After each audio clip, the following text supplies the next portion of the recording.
Too tired to serve God, and I already learned how that works. I was too tired when I got here, and then I wanted to stay up all night after I came. What happened? Yeah, the right thing happened. That's what happened. A prior decision must be made. You must have a decision made. You must be absolute. Paul writes to the Corinthian church and he said, listen, we are not ignorant of the devil's devices. One of the words that defines satanic devices is the word absolute. Knowledge, absolutely. You know what's the difference too many times in our battles against Satan? He is absolutely sure of what he is. We're not. He's absolutely sure he wants to destroy us. We're not absolutely sure that we want to destroy him, or we're going to deal with him, or just watch him. It's time we make up our mind. We have to become absolute in who we are. I am absolutely against him.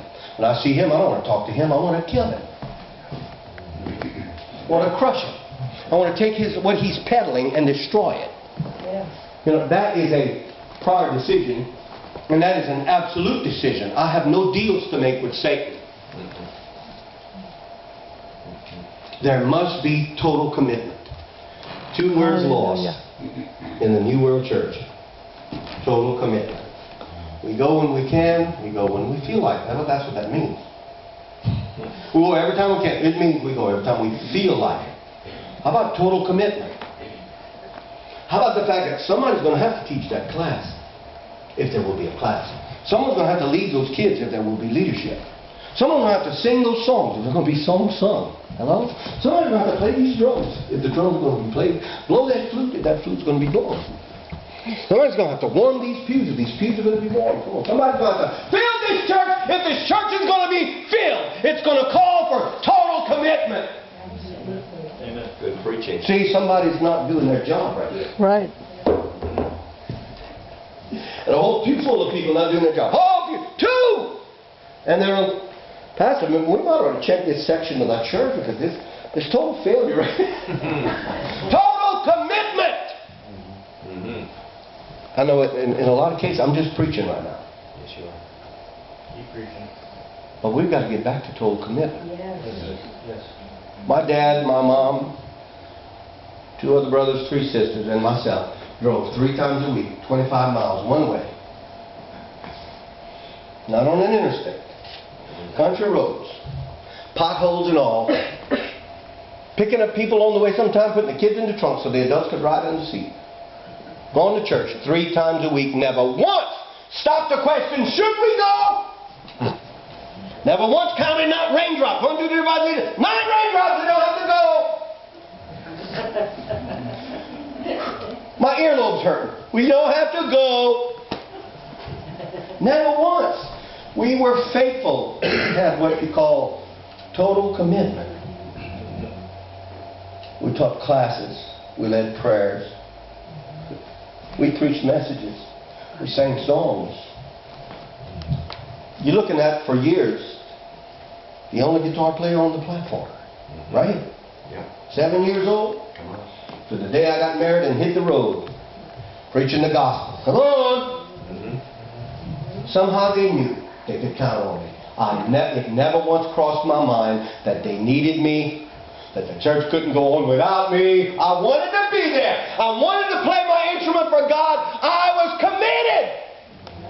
Didn't even really know it. I was committed. But now we're calling for it because there's a lack of it. We need total commitment or something or someone's going to get you.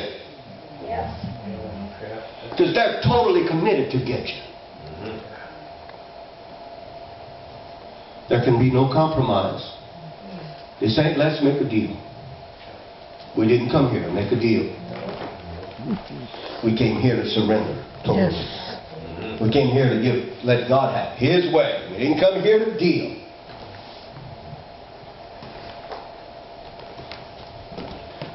We didn't make a deal with sin and say, you just stay in my right pocket and don't say a word until this service is over. And I'll tell you when it's over. Nobody knows you're here. Stay here. Come on.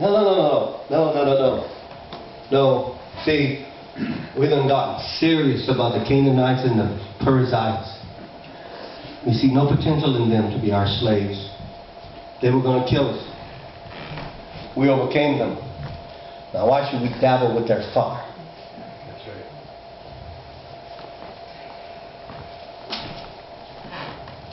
We have to know who the enemy is. Woo! We have to know who the enemy is. Thank you, Jesus. Now your enemy, your true enemy will always say, I love me. Always. It's always, I don't love you, said. And he has a practice that he'd like for you to take up. Why? You could practice it on him, and he could someday win over you. And this is the world that we live in. And these are the needs that we have. And whatever it is that's nipping at our heels, whatever it is that won't leave us alone, whatever it is that agonizes at us, whatever it is that won't let us sleep, won't let us eat, won't let us function, whatever it is that has targeted us, zeroed in, locked in, and we can't shake them. We try the loop tube and that still won't work. It's got us in sight and it's locked in. There's only one way out. I'm raising my hand to him right now. There's only one way loose. We have to acknowledge it. We have to see it for what it is. And we have to say, okay, Lord, what do I need to take care of this enemy? And you'll say, take this sword. And don't cut off his thumbs and his big toes. Drive it in the heart. Kill it. Get rid of it. Get rid of it now. Once and for all. Put an end to it. Stop letting it clean your tables. Straighten up. Belly up. Man up. Woman up. Dust your own table. Kill the slave. Because he's out to get you. And he's breathing your air. Getting strong on your scraps. And he's out to get you. Jesus, help me. Because you see, you know my agony. You know what I cry about in the night. You know what wakes me up in the morning and I have to plead the blood over. You know what's got me on my knees in shame every evening. Afraid that if I die before I wake, the angels won't come and get me. Hello. And I want to get rid of that enemy tonight. I want to get rid of him now. I want to make a decision right now. Jesus, I need help. He'll say, here, take my sword. Drive him through. Accept this, and he will die.